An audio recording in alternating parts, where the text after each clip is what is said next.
নমস্কার বন্ধুরা, খুব সহজে অনলাইনে যুবসাথী প্রকল্পে ফর্ম ফিল আপ কীভাবে করবেন ৫ মিনিটে আমরা জানবো এই ভিডিওতে। তার জন্য অবশ্যই ভিডিওটিকে প্রথম থেকে শেষ পর্যন্ত দেখবেন।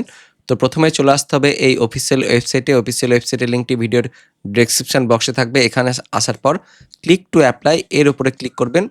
এখানে আসার পর দেখতে পাবেন আরও একটি পেজ কিন্তু খুলে যাবে। এখানে সমস্ত ডকুমেন্টগুলো আগে থেকে আপনাদের স্ক্যান করে রাখতে হবে।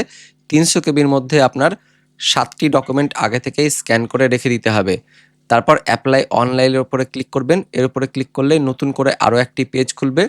এখানে আসার পর আপনি যে মোবাইল নম্বর দিয়ে রেজিস্ট্রেশন করতে চাইছেন বা আপনার ব্যাঙ্ক অ্যাকাউন্টের সাথে যে মোবাইল নম্বরটি লিঙ্ক রয়েছে সেটা লিখে দিবেন। তারপর ক্যাপচা কোডটা দিবেন, দিয়ে গেট ওটিপির উপরে ক্লিক করবেন। তাহলে কিন্তু আপনার মোবাইলে ওটিপি চলে আসবে।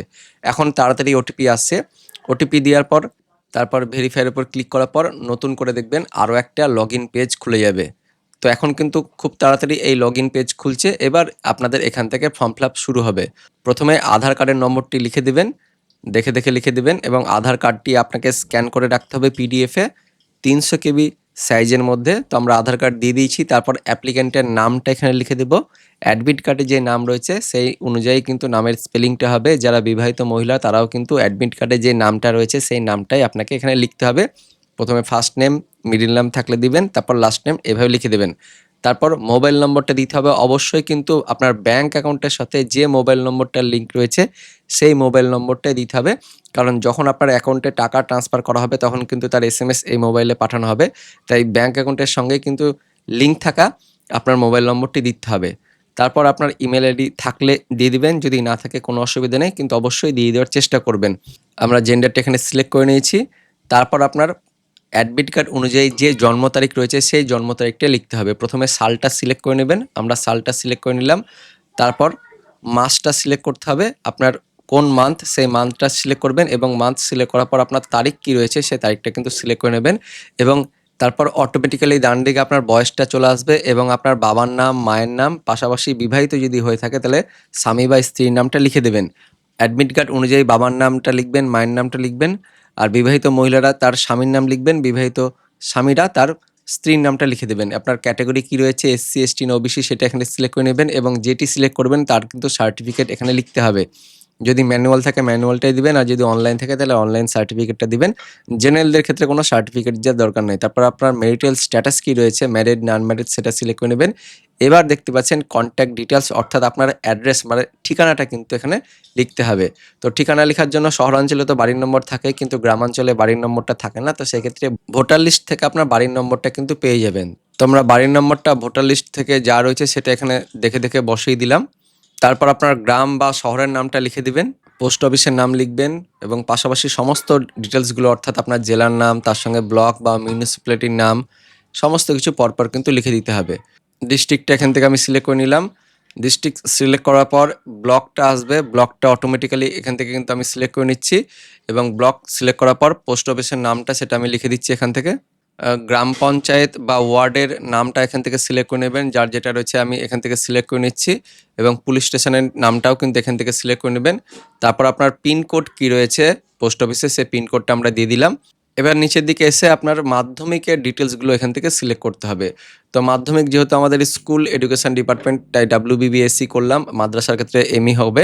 তারপর আপনার অ্যাডমিট কার্ডে যে রোল এবং নম্বর রয়েছে সেটা দেখে এখানে লিখে দেবেন। তো এখান থেকে আমি লিখে দিচ্ছি রোল এবং নাম্বারটাও আমি এখান থেকে লিখে দিচ্ছি এবং নাম্বার লেখার পর আপনার অ্যাডমিট কার্ডে যে ইয়ারে আপনি মাধ্যমিক পরীক্ষা দিয়েছেন যে বছরে সেই বছরটা লিখতে হবে এবং তারপর আপনার হাইয়েস্ট এডুকেশন কোয়ালিফিকেশান কী রয়েছে, উচ্চ মাধ্যমিক থাকলে উচ্চ মাধ্যমিক, এটা লিখে দেবেন এবং পাশাপাশি সবথেকে ভাইটাল সেটা হচ্ছে প্রেজেন্ট অকুপেশন, কী কাজ এখন আপনি করেন। এখানে আনএমপ্লয়েডটা কিন্তু অবশ্যই লিখতেই হবে, অর্থাৎ আপনি বেকার এই কথাটা লিখতে হবে। তারপর আপনার ব্যাংকের ডিটেলস এখানে দিতে হবে। অবশ্যই ব্যাংকের সঙ্গে কিন্তু আধার লিঙ্ক থাকতে হবে। ব্যাংকের নামটা সম্পূর্ণ কথাই লিখবেন, অর্থাৎ পুরো যে নাম সেই নামটাই লিখবেন, সংক্ষেপে লিখবেন না। তারপর আপনার ব্রাঞ্চের কি নাম রয়েছে সেই ব্রাঞ্চের নামটা এখানে দেখে লিখে দিবেন এবং তারপর অবশ্যই ভাইটাল সবথেকে ব্যাংক অ্যাকাউন্টের নম্বর, এটাও কিন্তু দেখে লিখে দিবেন। কারণ ব্যাংক অ্যাকাউন্টে একটা যদি অক্ষর ভুল হয়ে যায় তাহলে কিন্তু আপনার অ্যাকাউন্টে টাকা যাবে না। তো অবশ্যই দেখে ঠিকভাবে লিখবেন। তারপর আইএফএসসি কোড কি রয়েছে আপনার ব্যাংকের, সেই আইএফএসসি কোডটাও ওই ব্যাংকের পাসবই দেওয়া থাকবে প্রথম পাতাতে, সেখান থেকে দেখে লিখে দেবেন। এবার আপনি কোনো সরকারি সাহায্য পান কিনা বা কোনো স্কলারশিপ বা বৃত্তি পান কিনা সেটা কিন্তু এখানে আপনাকে লিখতে হবে। যদি পেয়ে থাকেন অবশ্যই ইয়েস করবেন। যেমন হচ্ছে কন্যাশ্রী বা ঐক্যশ্রী যদি পান অবশ্যই ইয়েস করে দিবেন। তাই কোনো স্কলারশিপ যদি পান তাহলে অবশ্যই ইয়েস করে দিবেন এবং তার আইডি নাম্বারটা দিয়ে দিবেন। আর লক্ষ্মীর ভান্ডার যদি কেউ পেয়ে থাকেন তাহলে কিন্তু এই যুবসাথী প্রকল্পে ফর্ম ফিল আপ করতে পারবেন না। কিন্তু এই মুহূর্তে একটি বিরাট বড় আপডেট আসছে। কৃষক বন্ধু প্রকল্পে যারা টাকা পেয়ে থাকেন তারা কিন্তু এই যুবসাথী প্রকল্পে ফর্ম ফিল আপ করতে পারবে। তো যারা কৃষক বন্ধু পান তারা কিন্তু নো করে দিবেন এবং সেভ বেসিক ডিটেলস এর উপরে ক্লিক করে দিবেন। লক্ষ্মীর ভান্ডারে কিন্তু এখানে ফর্ম ফিল আপ হবে না। তো এবার তারপরে আসবে আপনাদের সবথেকে ভাইটাল, সেটা হচ্ছে ডকুমেন্ট আপলোডের পেজ। এবার কিন্তু ডকুমেন্ট খুব সহজে আপলোড হয়ে যাচ্ছে। আপনাদের আমি পরপর দেখাবো। প্রথমে কিন্তু স্ক্যান করে এগুলো লিখে দেবেন। আপনাদের 7টা ডকুমেন্ট স্ক্যান করে রেখে দিতে হবে, আর এসসি এসটিদের ক্ষেত্রে কিন্তু 8টি। প্রথমে মাধ্যমিক অ্যাডমিট এটা সিলেক্ট করতে হবে, তারপর চুজ ফাইলে যাবেন এবং আপনি যেখানে রেখেছেন এই ফাইলটাকে আপনার মাধ্যমিকের অ্যাডমিট সহ সমস্ত ডকুমেন্ট সেই ফোল্ডারটা কিন্তু খুলে যাবে, সেখান থেকে সিলেক্ট করে নেবেন। তারপর সেভ ডকুমেন্টের উপরে ক্লিক করবেন, তাহলে কিন্তু আপনার ডকুমেন্টটা আপলোড হয়ে যাবে। দেখতে পাচ্ছেন ডকুমেন্ট আপলোডেড সাকসেসফুলি হয়ে গেল মাধ্যমিকের অ্যাডমিট। তারপর এবার মাধ্যমিকের মার্কশিট বা সার্টিফিকেট আপনাকে এই যে ডকুমেন্ট টাইপ এখান থেকে সিলেক্ট করে নেবেন এবং নেওয়ার পর ওই একই চুজ ফাইল এর উপরে ক্লিক করে সেই ডকুমেন্ট পিডিএফটাকে আপনারা সিলেক্ট করে নেবেন। তারপর সেভ ডকুমেন্টের উপরে ক্লিক করবেন, তাহলে কিন্তু আপনার পরের ডকুমেন্টেও আপলোড হয়ে যাচ্ছে সাকসেসফুলি। তারপর একইভাবে আধার কার্ড, ভোটার কার্ড, ব্যাংকের পাসবই এভাবে পরপর কিন্তু আপনাদের চুজ ফাইল করে সেই ফাইলটাকে সিলেক্ট করে নেবে এবং সেভ ডকুমেন্টের উপরে ক্লিক করবেন, তাহলে একইভাবে কিন্তু পরপর আপনাদের ডকুমেন্টগুলো আপলোড হয়ে যাবে।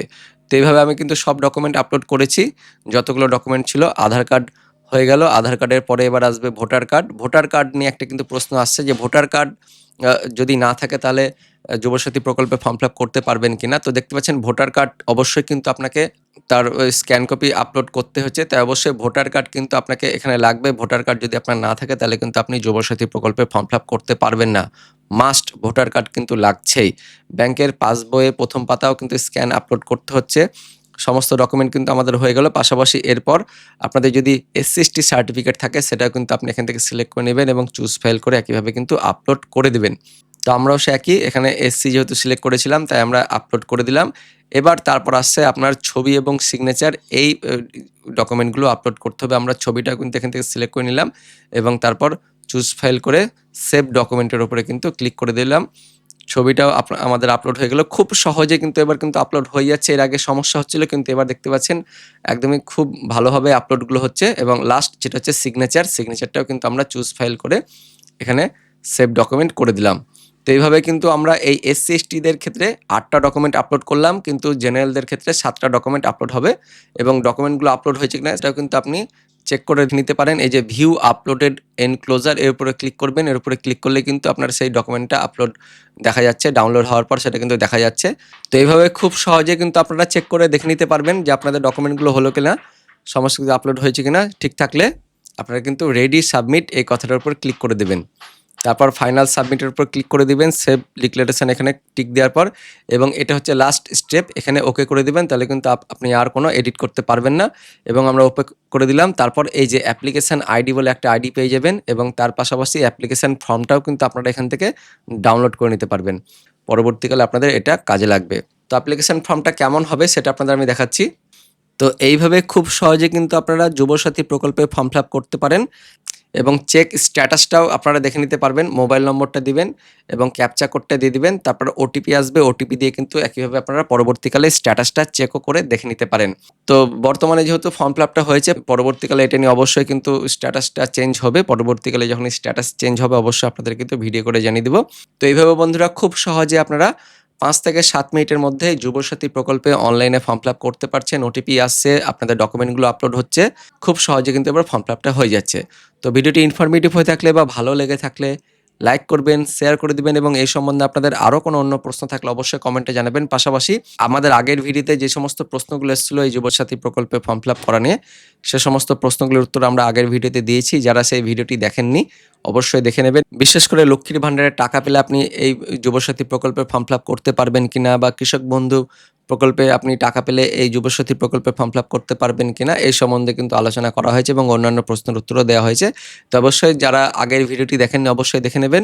আর এই ভিডিওটি ইনফরমেটিভ হয়ে থাকলে বা ভালো লেগে থাকলে একটি লাইক করে দিবেন, শেয়ার করে দিবেন। দেখা হচ্ছে পরবর্তী আপডেট নিয়ে। ততক্ষণের জন্য ধন্যবাদ।